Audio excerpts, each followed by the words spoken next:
สวัสดีครับนี่คือรายการ Orcas Story Season 2อย่าลืมนะครับถ้าถูกใจฝากกดไลค์กดแชร์กด Subscribe แล้วก็อย่าลืมกระดิ่งเพื่อติดตาม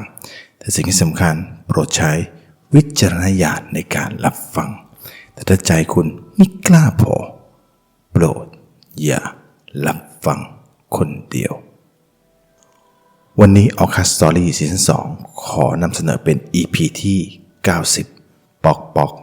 จนยังมีค่าอนาถายังมีศักดิ์ศรีอดทนหมั่นทำดีชีวิตนี้ต้องดีสักวันสมัยเด็กๆเวลาที่เราได้ยินเสียงไม้ที่มันกระทบกันเสียงดังป๊อกป๊อกป๊อกป๊อกป๊อกป๊อกเราจะรู้ทันทีเลยว่านี่คือเสียงแห่งความอร่อยมันคือเวลาที่เรารอคอยผมจะวิ่งเข้าไปในบ้านเอาชามเอาถ้วยออกมายืนรอหน้าบ้านในทุกวันหยุดที่ผมได้ยินเสียงนี้เสียงที่ได้ยินวันเนี้ยมันไม่ใช่เสียงป๊อกป๊อกแต่มันกลับกลายเป็นเสียงกริ๊งกริ๊งของโทรศัพท์ผมแทนคือวันนั้นผมมีนัดต้องไปช่วยอาจารย์จัดงานบวงสรวงเทพอยู่แล้วคือเรื่องนี้มันแทบจะต่อเนื่องกับเรื่องที่แล้วเลยนะแล้วผมก็นัดกับน้องอายที่จะไปช่วยงานนี้กันซึ่งเป็นครั้งแรกที่น้องอายจะได้เข้าร่วมและที่โทรมาก็คือน้องอายนั่นแหละโทรมาด้วยน้ำเสียงแบบไม่ค่อยดีเท่าไหร่เหมือนจะป่วยนะแล้วก็พูดว่าให้ผมไปรับเธอที่บ้านทีวันนี้รู้สึกไม่สบายตัวน้องอายอยู่อพาร์ตเมนต์กับพี่สาวซึ่งเป็นลูกป้า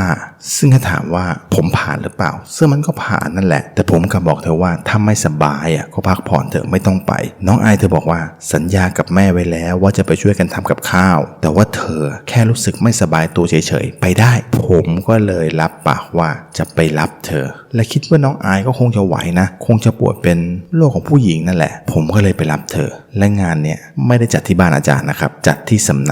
นักที่เป็นการรวมใจของบรรดาลูกศิษย์ทั้งหลายสร้างขึ้นมาเพื่อให้อาจารย์พอไปถึงสำนัก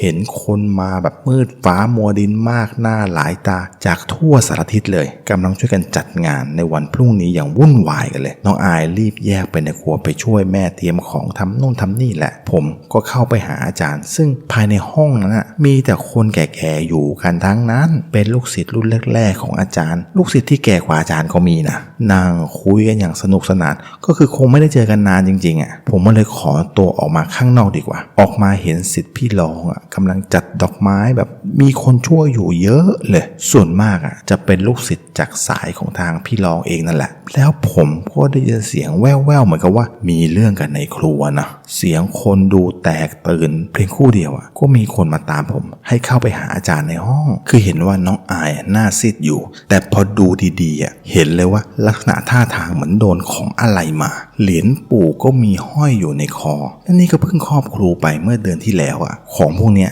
ทำอะไรไม่ได้หรอกแต่อย่างว่าที่เห็นมันทำไปแล้วหลังจากนั้นอาจารย์ก็ตักน้ำมนต์แล้วก็ยืดให้น้องอายดื่มเข้าไปพอน้องอายดื่มเข้าไปยังไม่ทันถึง3 วิเลยก็เหมือนกับออกอะไรบางอย่างออกมามันเป็นก้อนสเลดสีดำเมี่ยมเลยนะปนด้วยเศษผ้าชิ้นเล็กๆอ้วกกันกลางห้องเลยแต่ว่าและสิ่งที่สำคัญคือว่ามันเหม็นมากทุกคนต่างวงแตกแยกกระจายกันเลยแล้วอาจารย์ก็เอาน้ำมนต์ที่เหลือจากที่น้องอายกินลาดลงไปมันก็กลายเป็นเมือกใสๆแล้วกลิ่นมันก็หายไปแล้วก็เลยกลับมานั่งวิเคราะห์กันว่าไอ้สาเหตุที่มันเกิดขึ้นมันเกิดขึ้นกับน้องอามได้อย่างไรคือเราคิดกันอยู่พักใหญ่ๆต่างคนต่างพูดกันแล้วผมก็พูดขึ้นว่าถ้ามันไม่ใช่สิ่งที่ทำใส่ตัวน้องอายเธอก็น่าจะนำเข้าตัวเองนะน่าจะมาจากการกินเข้าไปมากกว่าแล้วที่ผ่านมากินอะไรแปลกๆเข้าไปหรือเปล่าหรือว่ามีคนเอาอะไรแปลกๆมาให้กินไหมแล้วน้องอายก็บอกว่าช่วง 3-4 วันที่ผ่านมาเธอไปกินข้าวกับหนุ่มๆหลายคนฮอตจริงๆไหมคุณแล้วอยู่ๆน้องอายก็สะดุ้งแบบร้องเสียงลั่นขึ้นมาเลยน้องอายบอกว่าตอนที่เธอเริ่มรู้สึกอาการไม่ดีคือหลังจากที่เธอกินบะหมี่ป๊อกที่ซื้อมาจากหน้าตึกเป็นร้านขายใหม่ขายดีสุดๆเลยมีคนมายืนรอซื้อกันเต็มเลยเธอก็เลยซื้อมาลองกินดูบ้างตอนกลับจากทำงานหลังจากนั้นเธอค่อยๆมีอาการแบบไม่สบายเนื้อไม่สบายตัวแต่สิ่งที่น้องอายบอกเพิ่มเติมก็คือว่าเธอรู้สึกอยากกินบะหมี่ร้านนี้อีกไม่รู้ทำไมเลยผมก็เลยบอกว่านี่มันอาการอาหารเป็นพิษแล้วนะมันอยากกินไปแทบทุกอย่างเลยนะเราแต่อาจารย์กลับบอกว่าบะหมี่นั่นแหละเป็นสาเหตุและก็บอกให้ผมแวะไปดูหน่อย แต่ว่าเขามาขายกลางคืนตอนสัก2 ทุ่ม3 ทุ่มนั่นแหละไม่แน่นอนกว่าจะมาขายผมก็เลยต้องรอเวลาแล้วอาจารย์ก็ถามถึงมีดหมอเล่มที่อาจารย์ให้ไปนั่นแหละเอาติดรถมาด้วยหรือเปล่าอาจารย์ครับผมทำงานอีเวนต์นะครับไม่ได้ทำงานทางไสยเวทที่จะพกมีดหมอติดตัวตลอดเวลาหลังจากที่ผมตอบไปอาจารย์ก็มองหน้าผมแบบนิ่งๆทำตาปิบๆภาพตัดมาคือผมต้องขับรถไปที่บ้านเพื่อกลับไปเอามีดหมอเล่มนั้นแล้วก็กลับมาที่สำนักมานั่งรอเวลาและอาจารย์ก็บอกว่าให้คืนนี้น้องอายนอนที่สำนักอาจารย์นั่นแหละคนอยู่เยอะดีแล้วก็กวักมือเรียกให้ผมเข้าไปใกล้ๆจากนั้นก็ใช้มือขวากดหัวผมลงแล้วก็เป่ากระหม่อมวูบแรกที่อาจารย์เป่าลงมานั้นมันเย็นว่าแบบเสียวสันหลังจี๊ดเลยเล่นเอาขนลุกไปทั้งตัวเลยแล้วผมก็เดินทางไปยังพื้นที่เป้าหมายผมจอดรถไว้ที่อาพาร์ตเมนต์ของน้องอายนะครับแล้วก็ค่อยๆเดินออกมาคือสภาพอาพาร์ตเมนต์มันยังดูใหม่ผู้คนที่ถนนยังเยอะแยะรถลาวิ่งผ่านดูคึกคักไม่น่าจะมีอะไรผิดปกตินะและแล้วกลิ่นน้ำซุปก๋วยเตี๋ยวมันก็ลอยฟุ้งเข้ามาเตะจมูกผมอย่างแรงแล้วผมก็ได้ยินเสียงมอเตอร์ไซค์ของซาเล้งมันวิ่งเข้ามาจอดตรงฝั่งตรงข้ามถนนในซอยผมก็เลยลองออกไปยืนดูตรงนั้นว่ามันจะมีอะไรผิดปกติหรือเปล่าคือผมออกไปด้านหน้านะครับแล้วก็หลบอยู่หลังเสาไฟฟ้ากะจะดูซิว่ามันมีอะไรแปลกๆไหมตอนแรกที่ผมแอบมองอยู่ผมก็เห็นชายหนุ่มร่างสูงโปร่งตัวผอมๆกำลังเตรียมร้านเตรียมของต่างๆอยู่เพียงครู่เดียวเขาก็เริ่มเรียกลูกค้าด้วยการเอาไม้มาเคาะเสียงมันดังป๊อกป๊อกป๊อกป๊อกก็ธรรมดาอีกก็เป็นเสียงบะหมี่ป๊อกป๊อกทั่วๆไปเพียงแค่นั้นแหละมันทำให้ผมได้รู้แจ้งเห็นจริงกันเลยคือเพียงครู่เดียวเท่านั้นผมไม่รู้ว่าคนมาจากไหนคือค่อยๆเดินมาที่ร้านนี้แล้วก็สั่งบะหมี่กันอย่างล้นหลามยืนมุงกันรอบคันเลยมีทั้งคนกินที่ร้านก็เพราะว่ามันพอจะมีโต๊ะที่ตั้งได้ให้นั่งสัก 2-3 ตัวแบบนั่งกินที่นั่นเก้าอี้ก็มีนะที่ยืนกินมาสั่งกันก็แบบมากันไม่หยุดเลยแล้วมันก็มีอะไรบางอย่างที่บอกผมคือเมื่อผมได้ยินเสียงไม้เคาะป๊อกจากกลิ่นน้ำซุปที่หอมฟุ้งอยู่ในวินาทีนั้นมันก็กลายเป็นกลิ่นของน้ำซุปเนื้อเน่าที่มันเหม็นจนผมผะอืดผะอมจนจะอ้วกให้ได้เลยแล้วมันก็มีภาพเข้ามาในหัวผมคือภาพของซาเล้งขายบะหมี่ที่ในตู้แขวนหมูย่างชิ้นโตๆเรียงกันเป็นแถบๆซึ่งเป็นสภาพที่เน่าแล้วแล้วก็มีลาดเป็นวงดำๆขึ้นอยู่รอบๆแล้วเส้นบะหมี่มันก็เป็นอย่างนั้นเลยคือมันมีลาขึ้นเป็นดวงๆเส้นก๋วยเตี๋ยวต่างๆก็แข็งกรอบจนขึ้นลาเป็นสีดำดวงๆเต็มไปหมดเลยแต่ที่หนักก็คือว่าน้ำซุปในหม้อก๋วยเตี๋ยวมันกลายเป็นน้ำซุปที่ต้มมาจากซากของมนุษย์กระดูกมนุษย์ที่ถูกสับเป็นท่อนๆลอยโผล่ขึ้นมาให้เห็นอย่างชัดเจนเลยผมสะดุ้งออกจากภวังค์การเห็นภาพตอนภาพที่คนขายเขาตักน้ำซุปใส่ถุงคือเห็นแล้วว่านั่นมันมือคนที่มีแต่กระดูกแต่ก็ยังพอมีเศษเนื้อติดให้แทะกันอยู่บ้างและนั่นมันก็คือสิ่งที่ผมช็อกจนหลุดออกมาได้และในเวทีนั้นผมก็ออกมาจากหลังเสาไฟเพื่อมาดูให้เห็นกับตาเลยแล้วผมก็ได้เห็นกับตาจริงๆคือคราวเนี้ยผมเห็นด้วยตาเนื้อแบบว่ามองเห็นในแบบปกติคือผมว่าต้องเป็นอาจารย์แน่ๆเลยที่เปิดการมองเห็นให้เห็นแบบชัดๆกันเลยว่าภาพจริงเป็นอย่างไรคือเอาเป็นว่าภาพที่เห็นในหัวยังไงของจริงก็อย่างนั้นเลยแต่ว่าสิ่งที่ผมเห็นเพิ่มเติมคือว่าไม่ใช่แค่สัมภเวสีเพียงอย่างเดียวมันรวมถึงผีเล่ร่อนไม่ใช่มีแค่2ตัวนะครับมีเพียบเลยไม่รู้ว่ามาจากไหนกันมีทั้งสภาพตายไปนานแล้วกับที่เพิ่งตายใหม่ๆก็มีมายืนล้อมซาเล้งบะหมี่อยู่ตรงนั้นด้วยเลยและมีบางกลุ่มต่างไปแยกเศษเหลืออาหารพวกบะหมี่ที่ลูกค้ากินเหลือที่ทิ้งลงในถังอาหารมาแยกกันกินอย่างอร่อยเลยบางตัวก็ยืนอยู่ที่ตู้เลียหมูย่างบางตัวก็หยิบออกมาอมในปากเมือกเหนียวๆติดอยู่ในหมูย่างแบบเป็นเยิ้มเป็นทางกันเลยและยังมีพวกที่ล้อมอยู่ด้านนอกอีกนะนี่มันเรื่อง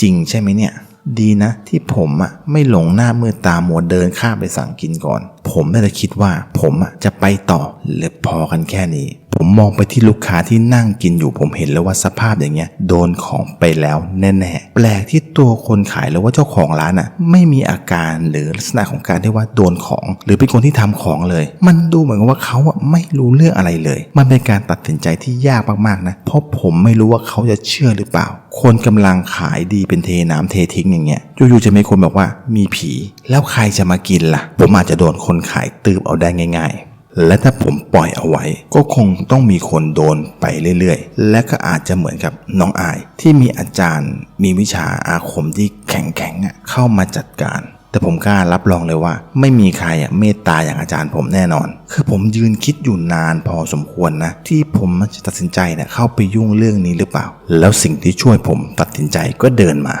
คือแม่ลูกคู่หนึ่งเดินจูงมือกันมากับลูกสาวตัวเล็กๆน่าจะสักประมาณสัก 5-6 ขวบเดินตรงมาที่ร้านเลยแล้วเขาบอกคนขายว่าเอาเกี๊ยวน้ำร้อนๆสักชามลูกสาวไม่ค่อยสบายเท่านั้นแหละผมก็พรวดออกมาจากเงามืดหลังเสาไฟทันทีแล้วก็เดินตรงไปที่ซาเล้งเลยแบบว่าตอนนั้นในหัวมันไม่ได้คิดอะไรเลยคิดแค่อยากจะช่วยเด็กอย่างเดียวแต่ว่าผมเข้าไปยืนอยู่ตรง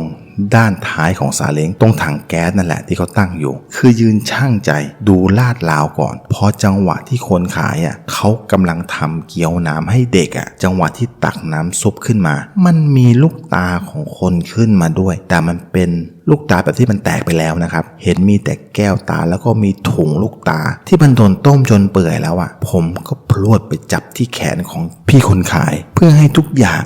มันล่วงลงไปในหม้อพี่คนขายสะดุ้งด้วยความตกใจหันกลับมามองผมแบบโกรธนะแต่พอดีที่พี่คนขายเขาดึงแขนกลับมาเขาหันกลับไปมองที่ร้านแล้วเขาก็ได้พบกับความจริงที่ว่ามันมีทั้งผีทั้งคนยืนปะปนกันเต็มหน้าร้านกันเลยพี่เขาถึงกับช็อกแบบนิ่งตาค้างไป3 วิแล้วก็ทิ้งกระบวยทิ้งทุกอย่างวิ่งหนีออกไปเลยลูกค้าในร้านก็ตกใจ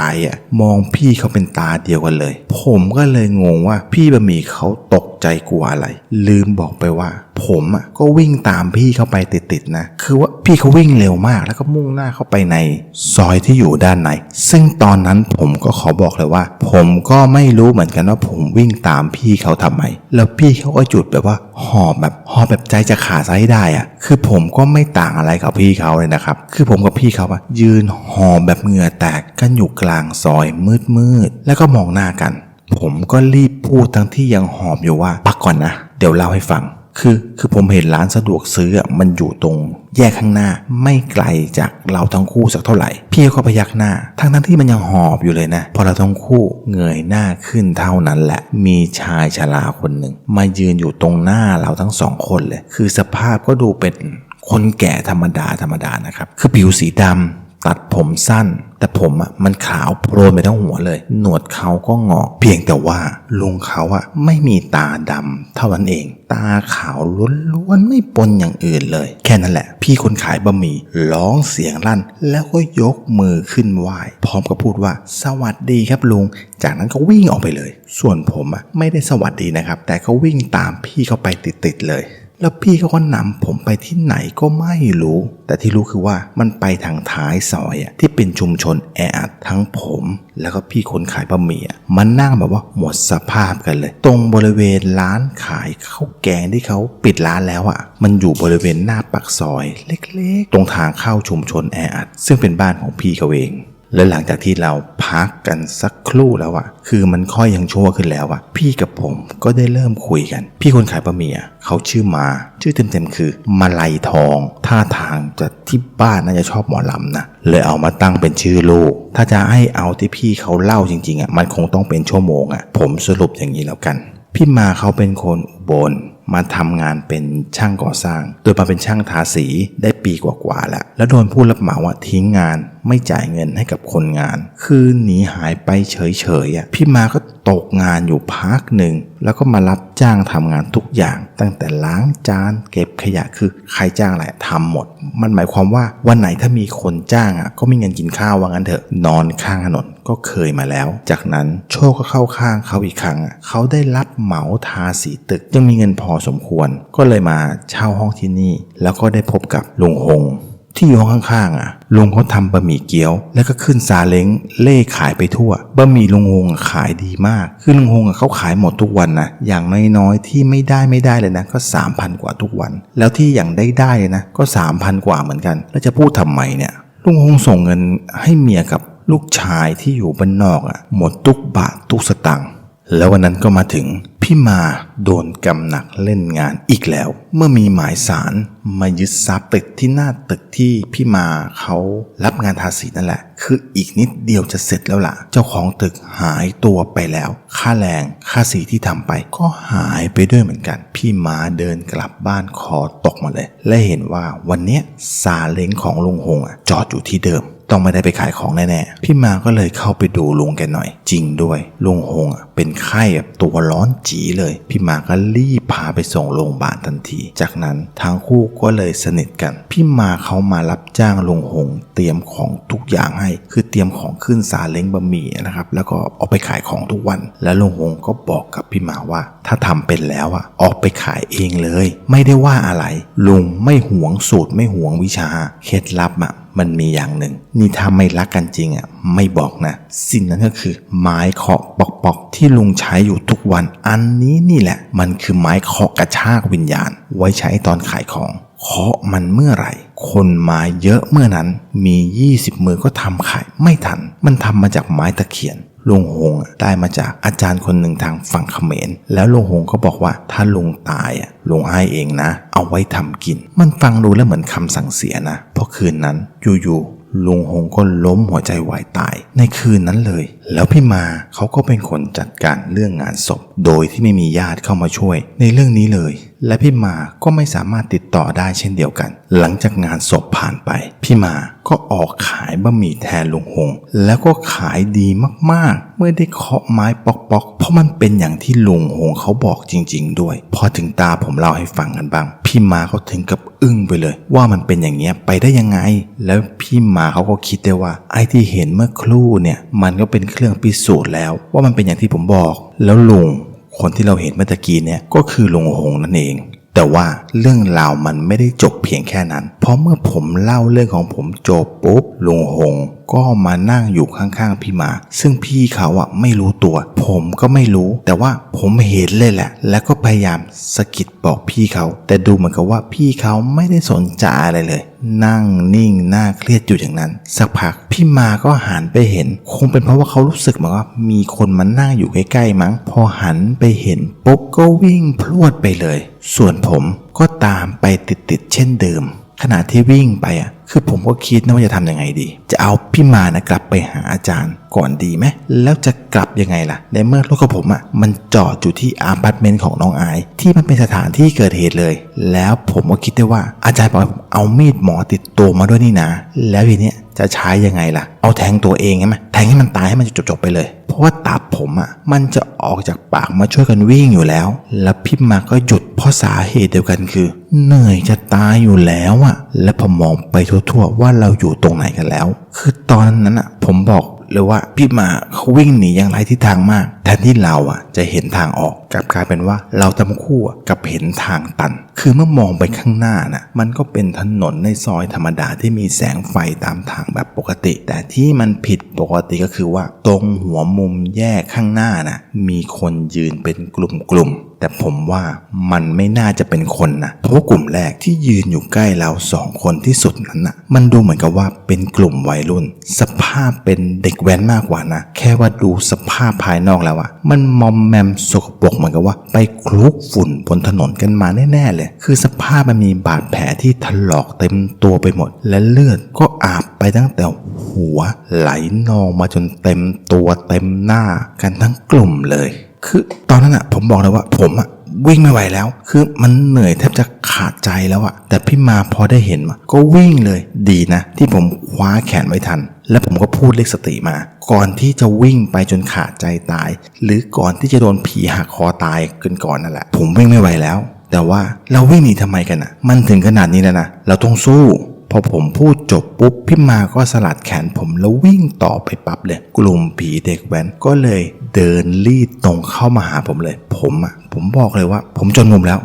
แล้วอยู่ๆผมก็นึกถึงมีดหมอขึ้นมาได้ก็เลยหยิบมีดหมอเล่มนั้นออกมาแล้วก็เริ่มท่องพระเวทด้วยการเดินท่าทั้ง4ก่อนและแล้วสิ่งที่ไม่คาดคิดก็ปรากฏขึ้นคืออยู่ๆนางพายตะเคียนก็ปรากฏตัวขึ้นอยู่ดีเธอก็เดินออกมาในชุดไทยสีทองผ่องมาเลยค่อยๆเดินผ่านผมไปอย่างช้าๆผีพวกเด็กแว้นน่ะถึงขนาดแบบเหมือนกับเบรกแตกจุดอึ้งกันหมดเลยและกลุ่มผีเล่ร่อนต่างๆที่กำลังเดินตามเข้ามาก็หยุดชะงักกันเลยและเหมือนกับว่าผีเหล่านั้นกลัวนางพายตะเคียนปูเป้เป็นอย่างมากพอมองเห็นพายตะเคียนปูเป้อย่างชัดๆน่ะก็ต่างวิ่งหนีแล้วค่อยๆหายกายล่างกันไปหมดเลยและผมก็ได้ยินเสียงคนวิ่งกระหืดกระหอบแทบจะขาดใจผมมาจากทางด้านหลังใช่แล้วครับพี่มาวิ่งหน้าตั้งกลับมาทางเดิมแต่พอเห็นนางพายตะเคียนปูเป้ที่ยืนอยู่ไม่ห่างจากผมเท่าไหร่ก็เบรกตัวโกงแล้วก็ล่วงลงไปนอนกับพื้น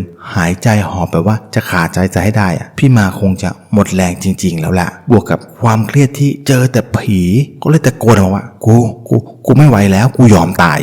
แล้วพายตะเคียนปูเป้ก็มายืนข้างๆพร้อมกับชะโงกหน้าก้มลงมาดูพี่มาที่นอนเหนื่อยหอบแล้วก็หลับตาด้วยนะแบบจะขาดใจสักวินาทีนี้เลยพอตอนที่ลืมตาขึ้นมาก็คงเป็นเพราะว่าคือเขาคงรู้สึกนะว่ามีคนมองอยู่นะผมว่าพี่มาน่ะถึงกับร้องเสียงลั่นออกมาเลยก็เพราะว่านางพายตะเคียนปูเป้นั้นมาในสภาพของหญิงนะแต่เป็นหญิงชราที่อายุสัก100 กว่าปีแล้วมั้งใส่ชุดไทยทาหน้าขาวผ่องมาเลยไม่ยืนชะโงกหน้ายืนอยู่ใกล้ๆพี่มาก็พรวดลุกขึ้นแล้วก็วิ่งหนีตรงมาที่ผมเลยพร้อมกับบอกว่าช่วยด้วยแบบเสียงแบบแทบจะขาดใจแล้วนี่พี่เขาไม่รู้หรอกเลยว่าที่ทำอยู่เนี่ยกำลังช่วยเขาอยู่นะหรือว่าพี่เขาคิดว่าผมมาให้มิชลินสตาร์พี่เขาหรือเปล่านะแค่แวบเดียวผมก็เห็นเงาดำๆเป็นคนนะเดินออกมาจากเงามืดโถ่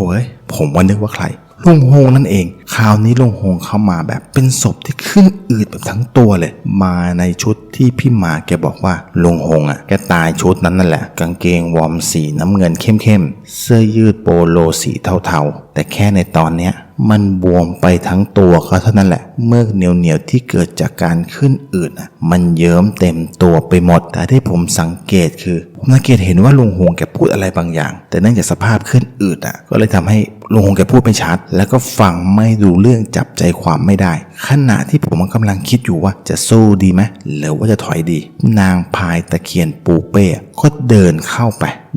ขวางลุงฮงอย่างไวเลยผีลุงพงถึงกับหยุดกึ้งเลยจ้องมองอยู่เพียง2-3 วิจากนั้นก็นั่งยองๆยกมือไหว้แล้วก็พูดอะไรกับพายตะเคียนปูเป้ก็ไม่รู้อยู่สักครู่หนึ่งแล้วสภาพร่างขึ้นอืดของลุงฮงก็ค่อยกลายเป็นลุงฮงคนเดิมแต่ผมว่ามันก็ยังดูอืดอยู่นะแล้วก็พากันเดินเข้ามาหาพวกผมภาพตัดไปผมกับพี่มานั่งอยู่ที่หน้าฟุตบาทร้านสะดวกซื้อแต่ที่จริงแล้วเราอยู่กันครบเลยซึ่งผมคิดว่าคงไม่มีใครเห็นอีก2 ร่างหนึ่งแน่ๆเพราะว่ายังมีคนที่มาซื้อของในร้านสะดวกซื้อเดินเข้าเดินออกผู้คนก็ขวักไขว่อยู่ตามปกติโดยที่ไม่รู้เลยว่า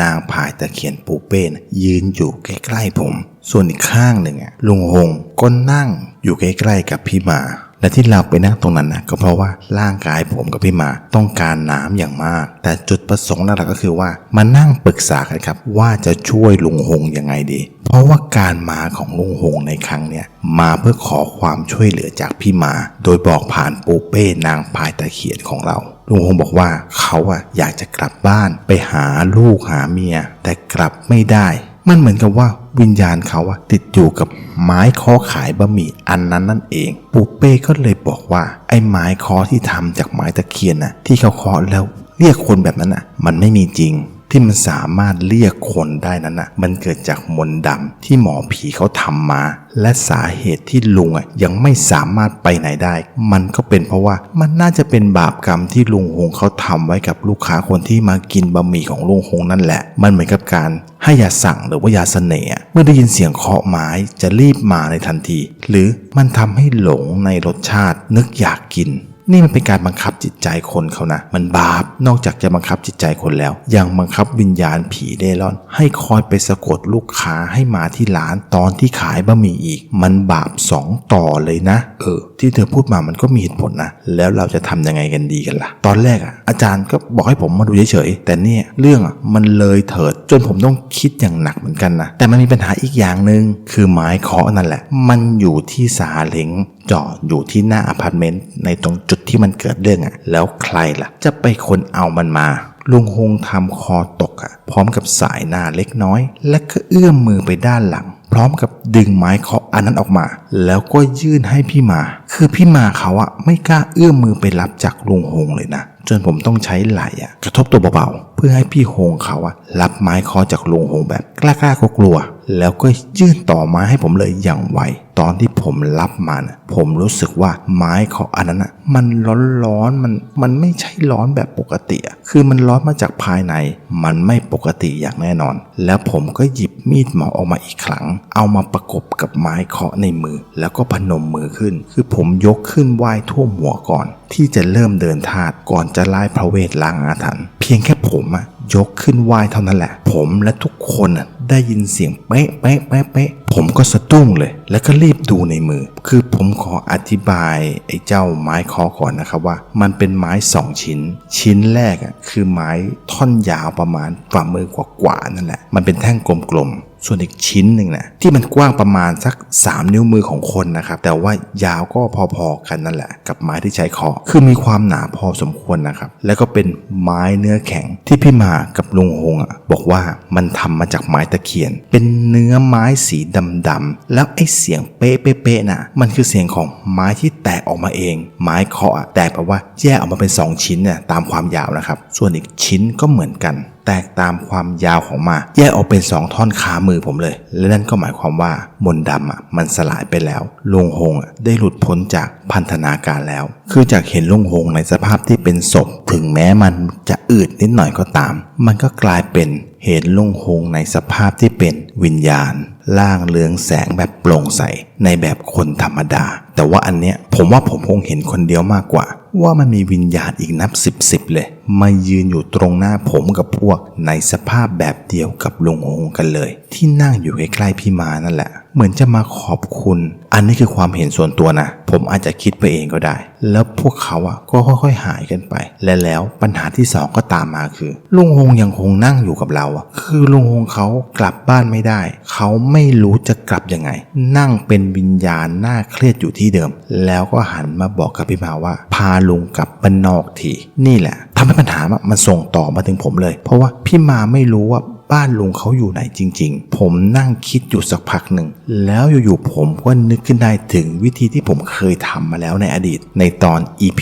00คิดได้คือผมให้ลุงฮงเขานึกถึงภาพสุดท้ายที่จำได้ของที่บ้านแล้วก็กำหนดจิตไปที่นั่นพอลุงฮงก็ทำตามปุ๊บแค่3 วิเท่านั้นแหละครับร่างลุงฮงก็หายไปเลยในใจก็คิดเลยว่าจบสักทีเพียงแค่นี้แค่เพียง10 วินาทีเท่านั้นที่ผมสบายใจแล้วอยู่ๆวิญญาณของลุงฮงก็กลับมาที่เดิมเอาแล้วยังไงล่ะลุงฮงแกเล่าทั้งน้ำตาว่าเมียที่อยู่ด้วยกันมา20 กว่าปีมีลูก2 คนอดอยากกันมาแล้วเขาก็มาทำงานเพียงโดดเดี่ยวในกรุงเทพเป็น10 ปีส่งเงินให้ที่บ้านทุกบาททุกสตางค์เมียคนนั้นมีชู้และที่น่าแค้นคือไอ้ชู้คนนั้นมันเป็นเด็กหนุ่มด้วยหน้าตาดีเลยแหละและที่ทนไม่ได้จนอกมันจะระเบิดคือเขามีลูกด้วยกันอีกความแค้นมันแน่นอกจะฆ่าให้ตายเขาก็กลัวบาปผมก็เลยรีบเรียกสติลุงก่อนว่าลุงไปหาถูกบ้านหรือเปล่าลุงก็นั่งคิดอยู่3 วิก่อนที่จะหายตัวไปอีกครั้งหนึ่งผมว่าแล้วเชียวเกือบไปแล้วนะพูดยังไม่ทันจบเลยลุงก็โผล่มาแบบไม่ทันตั้งตัวอีกคราวนี้เศร้าหนักกว่าเดิมอีกน้ำตาไหลออกมาเป็นเลือดเลยมันนองหน้าลูกผู้ชายคนหนึ่งแล้วลุงก็บอกว่าถูกหลังเมียคนที่เคยร่วมทุกข์ร่วมสุขกันมาจำได้อยู่แล้วแม้ว่าจะแก่ลงไปมากยังไงเขาว่าจำได้ไม่มีวันลืมคือว่าถ้าลุงกลับบ้านไม่ได้เนี่ยพวกผมก็ไม่ได้กลับใช่ไหมเนี่ย แล้วอยู่ๆนางพายตะเคียนปูเป้ก็โผล่ขึ้นคือตอนแรกที่ลุงหายกลับบ้านไปครั้งแรกเลยปูเป้ก็หายไปเหมือนกันนะครับแต่เพียงว่าผมไม่รู้ว่าเธอหายไปไหนแต่การกลับมาครั้งนี้ของเธอคือแกกลับมาไล่หลังจากลุงหงแค่แป๊บเดียวคือพระจนีปูเป้แกสงสารลุงหงที่กลับบ้านไม่ได้เป็นผีน้องใหม่เธอก็เลยตามไปและเธอก็กลับมาพร้อมด้วยเรื่องราวบางอย่างเธอบอกว่าลุงหงเมียลุงไม่ได้มีชู้ที่ลุงเห็นนะครับลูกชายคนโตของลุงนี่จากบ้านมากี่ปีแล้วจากมาจนลูกชายมีหลานแล้วนะเขาก็พาหลานมาเยี่ยมย่าเขาที่บ้านเขาก็เลยเอาหลานมานอนด้วยเท่านั้นแหละลุงหงได้ทำหน้าเหวินแล้วก็พูดว่าเอาเหรอแล้วก็หายล่างไปเลยผมกับพี่มาก็เลยคิดว่านั่งอีกสักพักดีไหมเผื่อว่าจะมีการกลับมารอบ3อีกแต่ว่าคราวนี้หายไปเลยไม่มีการขอบคุณไม่มีการอำลากันเลยผมยกนาฬิกาขึ้นดูแล้วนะนี่มันเที่ยงคืนกว่าๆแล้วนะเรื่องผีจบไปทีนี้เรื่องคนกันละผมตัดสินใจพาพี่มากลับไปที่สำนักอาจารย์พอกลับไปถึงไม่เห็นใครเลยผมเริ่มสงสัยแล้วว่ามันเกิดอะไรขึ้นเหมือนผมมาผิดงานสรุปคือว่าคืนนั้นเขาทำพิธีบวงสรวงเทพกันเลยตอนกลางคืนเลิกดีผมก็งงสิไหนเพราะว่าพรุ่งนี้ไงคือผมเห็นสภาพโต๊ะจีนแล้วผมรู้เลยว่างานมันผ่านไปแล้วแน่ๆผมก็พาพี่มาไปหาอาจารย์กับแม่แล้วก็แม่บอกว่าไม่ต้องห่วงนะแม่จะสอนสูตรก๋วยเตี๋ยวเรือพร้อมกับบะหมี่หมูย่างสูตรฮ่องกงเลยจากนั้น2 อาทิตย์ที่พี่มาเรียนกับแม่แล้วแม่ก็ให้ป้าอ๋อยผู้กว้างขวางในซอยนั่นแหละไปคุยกับเจ้าของตึกให้พี่มาขายก๋วยเตี๋ยวอยู่ที่หน้าตึกอยู่ริมถนนเลยคือมันอยู่ใกล้ๆกับปากซอยบ้านอาจารย์นั่นแหละและพี่มาก็กลายเป็นลูกศิษย์ที่คอยช่วยเหลืองานบุญของอาจารย์ไม่เคยขาดแม้แต่ครั้งเดียว EP ที่90ปอกในคืนวันนั้นหลังจากที่ได้คุยกับอาจารย์แล้วแม่เรียบร้อยไปแล้วนะครับในตอนนั้นจริงๆแล้วทุกคนนอนแล้วนะเพราะพิธีกรรมเสร็จทุกคนก็เหนื่อยมากเพราะว่าคนมากันเยอะมากเท่าที่ผมนับโต๊ะจีนที่วางเรียงรายกันอยู่หน้าสำนัก50 กว่าโต๊ะแล้วแล้วแม่ก็บอกว่าให้ผมนั่งรอที่โต๊ะได้เลยเดี๋ยวเอาข้าวมาให้ท่าทางลูกคงจะหิวนะหิวครับหิวจริงๆหิวมากๆด้วยคือตอนนั้นมีแค่ผมกับพี่มานั่งอยู่ที่โต๊ะกัน2 คนเพราะผมจะลุกขึ้นไปช่วยแม่เตรียมกับข้าวที่จะยกมากินกันเองนั่นแหละแม่หันมาดุบอกว่านั่งลงแม่ทำเองทำแป๊บเดียวพอเห็นอาหารแล้วผมนึกเลยว่าตัวเองกลายเป็นฮ่องเต้แล้วเหรอมันเริ่มต้นจากออเดิร์ฟสลัดกุ้งกรอบ4 ตัวที่มันใหญ่มากๆกรอบอร่อยปอเปี๊ยะสดที่ข้างในมันมีแต่กุนเชียงชิ้นใหญ่ๆนึ่งมาร้อนๆหน่อไม้ฝรั่งผัดแฮมไอที่เด็ดคือขนมจีบกุ้งในเข่งที่ใส่มามันมี3 ชิ้นแต่3 ชิ้นนั้นมันใหญ่จนเต็มเข่งเลยหอมตลบอบอวนชุดแรกยังหอมไม่หายชุดต่อมาหูฉลามกระเพาะปลาน้ำแดงเนื้อปูถ้าใส่ปูขนาดนี้ผมว่าปูขาดตลาดแน่ๆผักกวางตุ้งไต้หวันเจียนเห็ดหอมราดมันปูอีกต่อมารวมมิตรทะเลผัดฉ่ายอดมะพร้าวอ่อนหมึกไข่นึ่งมะนาวตัวใหญ่ๆเต็มชามเปรูปปลาสดร้อนๆทีนี้แหละก็มีคนมาช่วยยกกับข้าวอีกเพียบเลยปลามา3 ตัว3 แบบปลากระพงทอดน้ำปลาปลากระพงทอดราดพริกปลากระพงนึ่งซีอิ๊วยังครับยังไม่พอซี่โครงหมูตุ๋นเยื่อไผ่ยาจีนอีกเซตสุดท้ายเป็นคาร์โบไฮเดรตมา2 อย่างคือข้าวผัดกุนเชียงและก็หมูแดงหมี่ซั่วผัดแฮมไก่เส้นซอส XO ของหวานตบท้ายด้วยเป็นบัวลอยงาดำน้ำขิงสดร้อนๆตบท้ายพอผมรู้สึกตัวอีกทีมีคนมาร่วมโต๊ะกันเต็มเลยคนแรกอาจารย์ต่อมาก็น้องอายพี่ใหญ่พี่รองพี่นัทพี่ตีที่พูดมาหลับกันไปหมดแล้วนะครับแล้วตื่นมาทำไมตื่นมาแย่งผมกินแท้ๆออคัสสตอรี่สำหรับวันนี้สวัสดีครับ